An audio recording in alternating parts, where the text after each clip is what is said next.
제목을 따라합니다. 축복을 향한 부르심. 여러분, 우리는 새해를 맞이해서 인사를 참 많이 합니다. 어떤 인사를 많이 하죠? 네, 새해 복 많이 받으십시오. 여러분, 정말 올 한 해 새해 복 많이 받으시기를 바랍니다. 그런데 복이 뭘까요? 복을 받아야 되겠는데 복이 무엇인가? 여러분, 우리가 복에 대해서 알려면 반드시 어떤 사람을 알아야 합니다. 복하면 생각나는 그 사람 누구일까요? 네, 복의 근원이 된 아브라함입니다. 그래서 우리가 아브라함을 살펴보면 복이 뭔가를 정확하게 알 수가 있습니다. 우리가 생각하는, 사람들이 생각하는 복 그러면 오복이 생각나죠? 5가지 복. 이 오복이 무엇인가? 첫째, 수, 오래 사는 것입니다. 두 번째, 부, 물질적으로 풍요한 것입니다. 세 번째, 강령, 몸과 마음이 평안한 것입니다. 네 번째, 유덕, 덕을 베풀며 사는 것입니다. 다섯 번째, 고종명, 잘 죽는 것입니다. 여러분도 이 오복을 받으시기를 축복합니다. 이게 사람들이 갈망하는 복이고 이 복을 5가지로 정리를 한 것입니다. 그런데 여러분, 이 오복에는 모순과 오류가 많습니다. 어떤 모순과 오류가 있는가 하면 첫째, 복을 누가 주느냐 하는 겁니다. 복의 수요자가 명백하지 않습니다. 새해 복 많이 받으세요. 누가 복을 줄 건데? 당신이 줄 거야? 아니면 내가 주는 거야? 누가 복을 도대체 주는 겁니까? 복의 주체자가 사람들은 정확하게 알지 못합니다. 복을 받기 원하지만 이 복을 누가 주는지 잘 모른다는 거죠. 두 번째, 복을 주는 근거가 뭐냐? 이것도 명확하지가 않습니다. 복을 받는 사람의 어떤 자격을 보고 복을 주는 것이냐? 복을 받는 근거가 뭐냐? 이것도 명확하지 않습니다. 세 번째, 복을 환경과 동일시합니다. 그래서 사람들은 환경이 좋아지면 복을 받았다고 말을 합니다. 자, 이러한 복의 오류에 대해서 우리는 성경적으로 정리를 하고 넘어가야 합니다. 첫째, 복은 누가 주느냐? 여러분, 복은 누가 주는 것입니까? 복을 주시는 분이 누구입니까? 예, 찬송가에도 나오잖아요. 복의 근원 강림하사, 만복의 근원 하나님. 복의 주체자는 하나님밖에 없습니다. 여러분, 이걸 분명히 아시기 바랍니다. 복을 주시는 분은 하나님이십니다. 그래서 올 한 해 여러분이 하나님을 가까이 하면 여러분은 복을 받습니다. 왜? 하나님이 복을 주시는 분이니까. 그러므로 여러분, 점치러 다니지 마시고 어디 가서 복을, 딴 데가 엉뚱한 데 가서 복을 구하지 마시고 하나님께 나와서 복을 받는 여러분 되시기 바랍니다. 아멘이죠? 자, 두 번째, 복을 주는 근거가 뭐냐? 자, 무엇을 기준으로 복을 주기도 하고 받기도 하는가? 기분에 따라서인가요? 그냥 막 땡깡을 부리면 복을 주나요? 그렇지 않습니다. 복을 주는 기준은 오직 하나님의 말씀입니다. 그래서 말씀에 순종하면 복을 받고 말씀에 불순종하면 벌을 받고 저주를 받는 것입니다. 그러므로 복의 기준은 언제나 하나님의 말씀이다. 올 한 해 하나님 말씀을 가까이 함으로 읽고 묵상하고 순종함으로 여러분, 성경에 약속된 모든 복을 받는 여러분 되시기를 축복합니다. 세 번째, 이 복이라고 하는 것은 환경을 넘어서는 겁니다.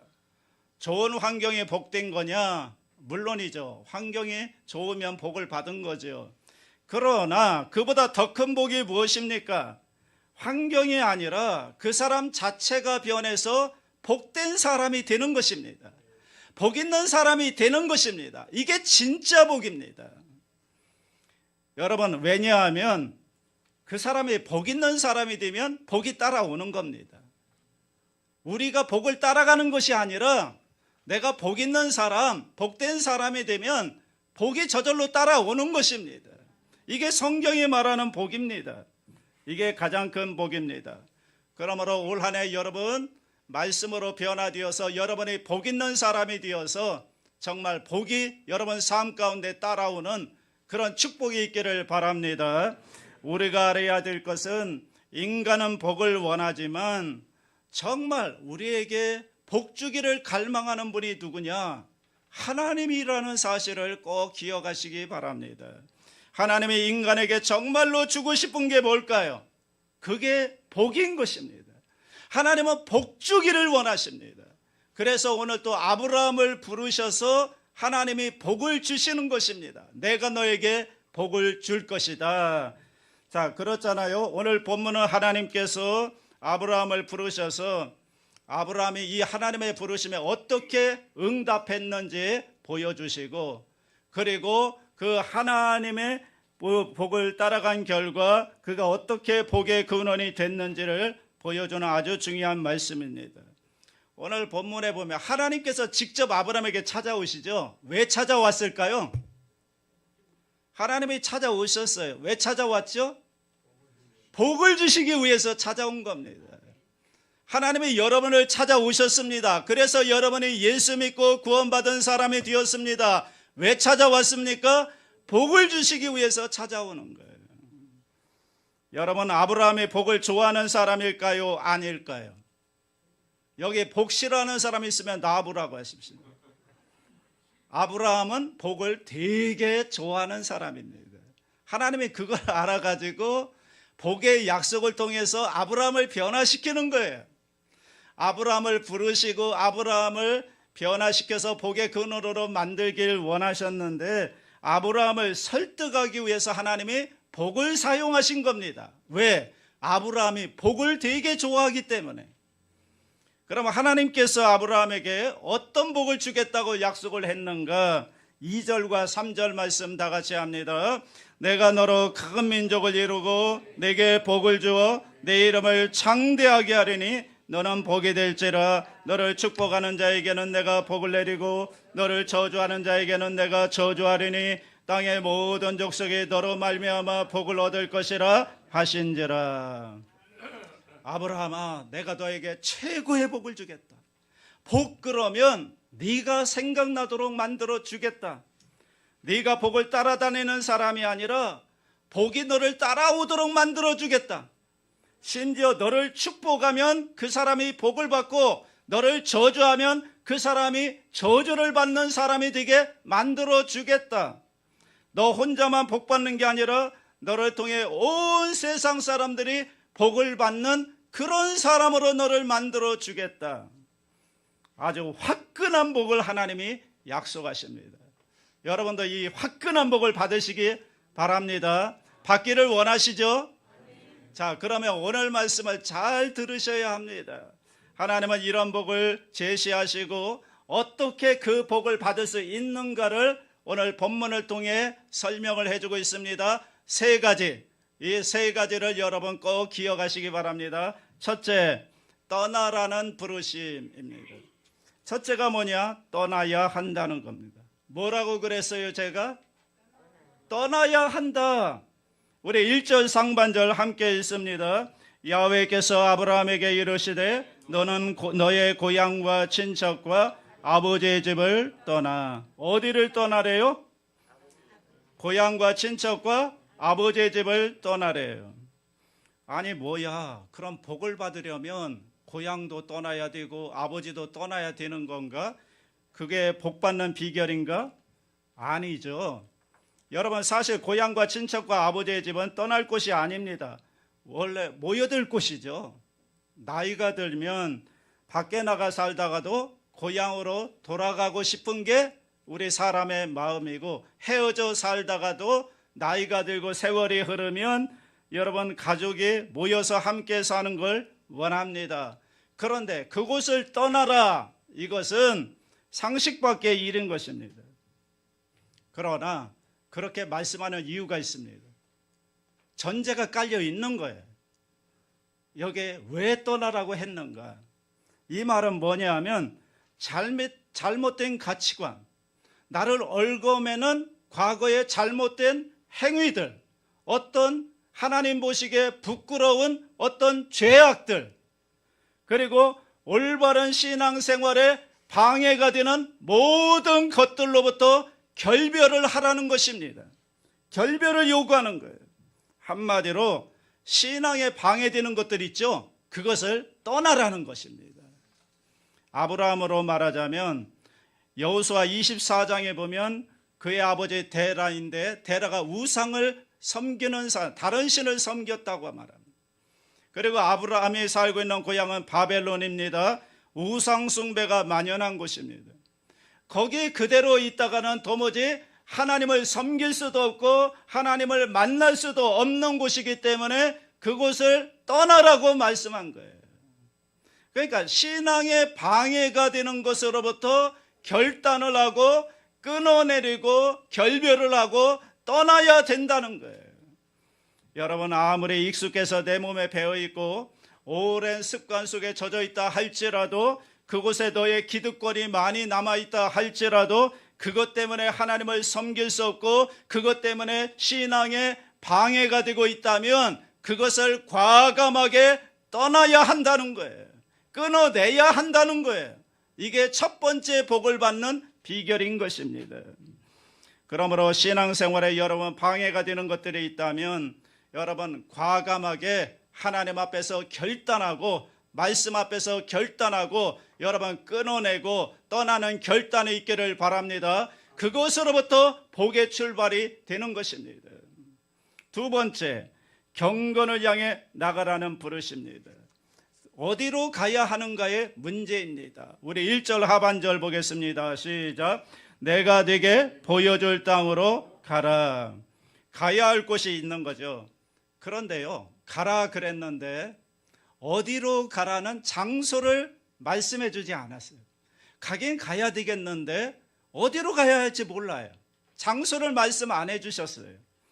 여러분, 여러분이 아브라함이 돼서 직접 이 하나님의 말씀을 들었다고 한번 가정을 한번 해보십시오. 하나님이 부르십니다. 김아무개야, 박아무개야. 그리고 말씀하십니다. 내가 네게 보여줄 땅으로 가라.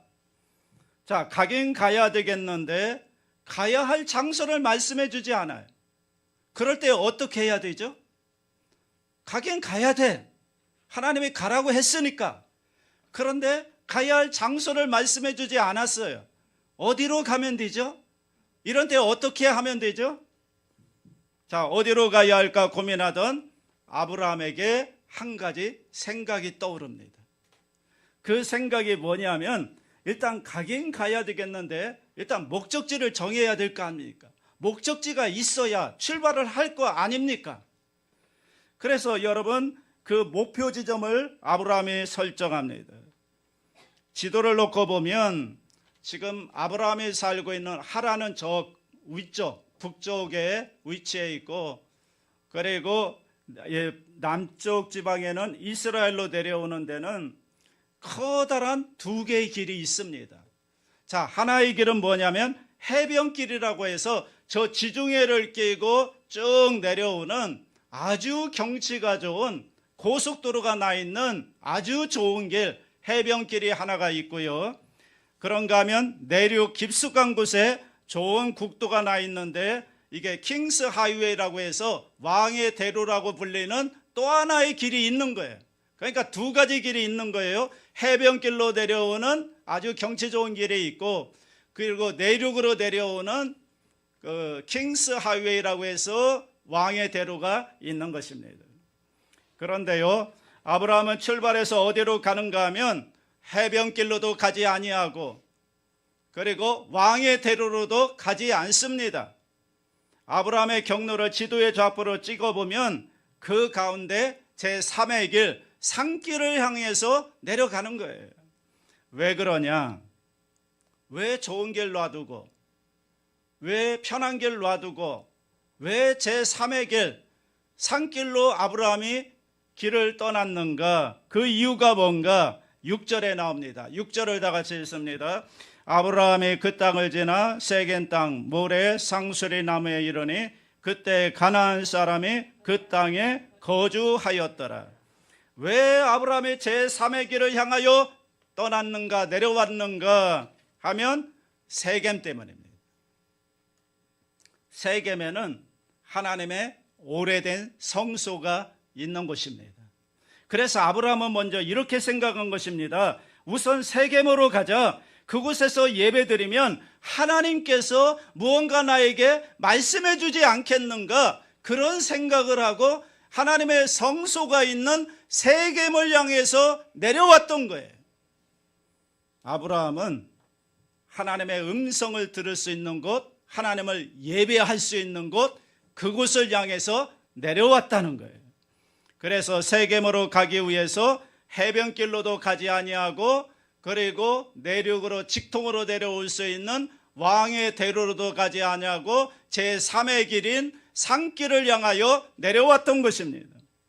자, 그런데 그 아브라함의 생각이 맞았는가? 7절 보십시오. 7절 시작. 야훼께서 아브라함에게 나타나 이르시되 내가 이 땅을 네 자손에게 주리라 하신지라. 자기에게 나타나신 야훼께 그가 그곳에서 제단을 쌓고. 자, 1차 목적지를 세겜으로 정해서 갔는데 그 결과가 뭐죠? 거기서 하나님을 만납니다. 자기가 예상한 대로 그곳에서 세겜에서 하나님께 제단을 쌓고 예배를 드렸더니 하나님이 나타나서 만나고 또 하나님의 음성도 듣습니다. 하나님이 약속을 듣습니다. 이 땅을 네 자손에게 주리라, 약속의 말씀을 듣는 거죠. 그러니까 아브라함은 하나님도 만나고 하나님의 음성도 들으면서 감격을 하는 겁니다. 지금 제대로 온 거죠. 자, 이제 다시 이동해야 됩니다. 그 다음에 어디로 이동하면 될까요? 한번 경험이 생겼죠. 이번에는 다음 장소는 하나님의 성소가 있는 베델로 가야 되겠다 결심하고 떠납니다. 그래서 8절이 나오는 거죠. 8절 다 같이 합니다. 거기서 베델 동쪽 산으로 옮겨 장막을 치니 서쪽은 베델이요 동쪽은 아이라. 그가 그곳에서 야훼께 제단을 쌓고 야훼 이름을 부르더니. 두 번째 목적지는 어디입니까? 베델입니다. 이 베델도요, 옛날부터 오래된 하나님의 성소가 있던 곳입니다. 그는 거기 가서 하나님께 제단을 쌓고 그 음성을 듣습니다. 그러니까 아브라함은 어디로 갔는가? 요약하자면 이렇습니다. 자, 하나님의 음성을 떠나라는 음성을 들었어요. 그런데 목적지를 몰라요. 하나님의 장소를 안 가르쳐 줬어요. 내가 네게 보여줄 땅으로만 가라고 했지 목적지를 모릅니다. 그래서 어디로 가야 할지 또 무엇을 해야 할지 도대체 모르겠습니다. 그때 아브라함이 어떤 생각을 하고 결정을 했는가 하면 하나님의 음성을 들을 수 있는 곳, 성전으로 나아갔다는 거예요. 지금 이 말을 우리의 용어로 바꾸어 보겠습니다. 왜냐하면 여기에는 중요한 원리가 있기 때문에 그렇습니다. 지금 아브라함은 좋은 길이 우선순위가 아닙니다. 신앙의 유익함, 올바른 신앙생활을 최우선 가치로 둔 것입니다.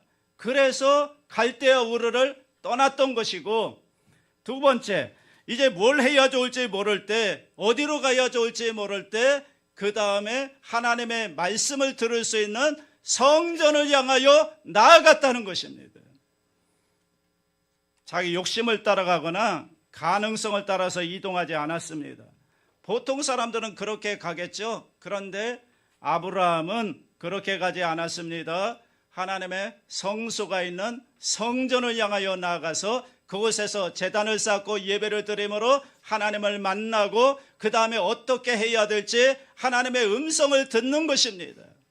여러분, 올 한 해 여러분이 어디로 가야 할지 모를 때, 무엇을 해야 될지 모를 때 여러분 하나님의 성전을 향하여 발걸음을 옮길 수 있게 되기를 바랍니다. 하나님의 성전에 와서 예배를 드리면 하나님을 만나게 될 것이고 하나님의 말씀해 주실 것이고 그 인도를 따라 나아갈 때 여러분은 복된 삶을 살게 될 줄로 믿습니다. 마지막 세 번째는 축복을 향한 부르심입니다. 자, 이제 성전에서 하나님의 말씀을 들었습니다. 그 말씀에 어떻게 아브라함이 응답했는가? 4절 말씀 다 같이 합니다. 이에 아브라함이 야훼의 말씀을 따라갔고 롯도 그와 함께 갔으며 아브라함이 하란을 떠날 때에 75세였더라. 아브라함이 뭘 따라갔죠? 야훼의 말씀을 따라갔습니다. 이게 중요한 것입니다. 여러분, 가능성을 따라간 것도 아니고 자기의 충동, 자기의 마음 내키는 대로 따라간 것도 아니고 아브라함은 하나님의 말씀을 따라간 것입니다. 보통 사람들은 그냥 자기 가능성을 따라 날아가겠죠. 그러나 아브라함은 말씀을 따라갔습니다. 그래서 아브라함의 별명이 있습니다. 아브라함의 별명이 뭐냐 하면 말씀을 따라간 사람입니다. 자, 이렇게 말씀을 따라갔는데 말씀을 따라간 결과가 뭐냐? 말씀을 따라간 만큼 성취가 되는 거예요. 말씀을 따라 순종한 만큼 그 하나님의 약속이 이루어지는 거예요. 그가 말씀을 믿고 전진한 만큼 그만큼만 이루어지고 있는 것입니다.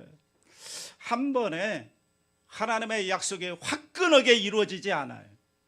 저 이북 사람들이 좋아하는 말대로 그냥 통 크게 한 번에 꽝 하고 하나님의 약속이 전체가 성취되는 게 아니에요.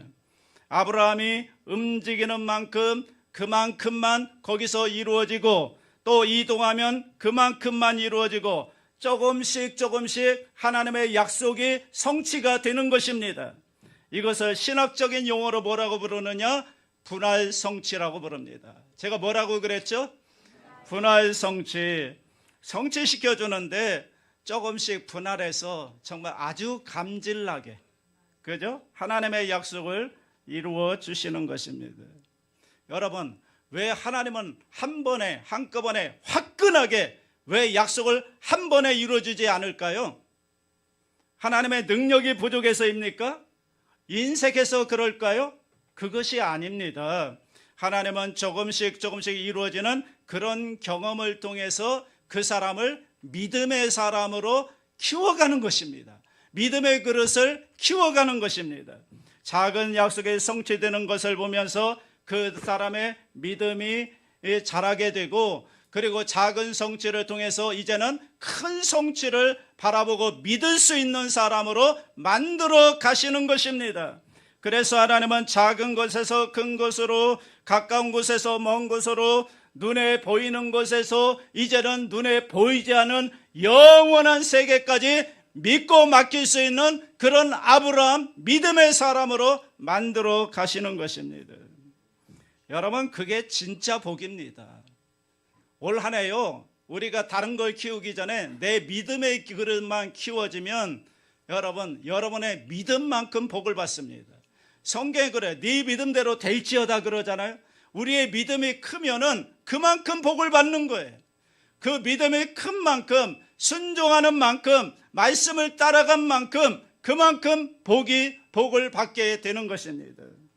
그래서 이런 작은 성취를 따라가다 보니까 아브라함은 어느 순간 큰 것을 믿게 되고, 심지어는 눈에 보이지 않는 영원한 약속까지도 믿는 정말 위대한 믿음의 사람이 되었던 것입니다. 하나님은 아브라함을 어떤 상황 속에서도 하나님을 신뢰하는 큰 믿음의 사람으로 빚어가신 것입니다. 여러분, 이게 진짜 복입니다. 올 한 해 여러분의 이런 큰 믿음의 그릇으로 큰 복을 받는 저와 여러분 될 수 있기를 주님의 이름으로 축복합니다. 여러분, 새해가 시작되었습니다. 왜 하나님은 우리에게 새로운 시간을 주셨을까요? 왜 새해를 선물로 주셨을까요?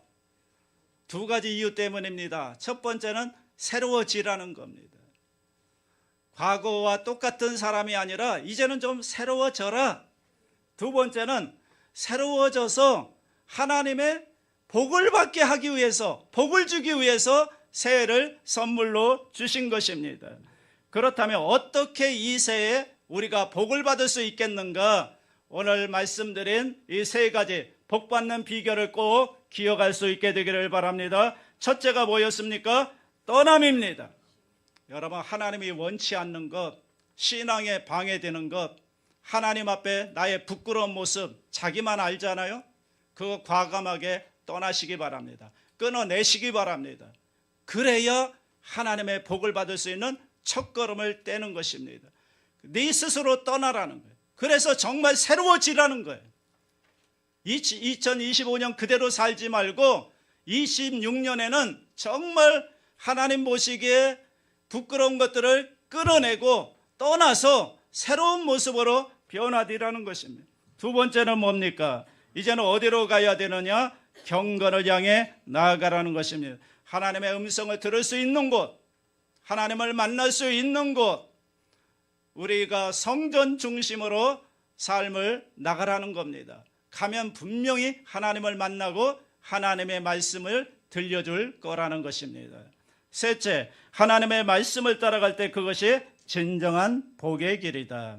여러분, 말씀을 따라가는 것이 믿음의 길이고 그렇게 갈 때 하나님의 인도에서 너를 복되게 하는 것이다. 아멘입니까? 여러분 모두 하나님의 제시하는 그 복된 길로 가서 새해 여러분 복 많이 받으시기를 주님의 이름으로 축원합니다.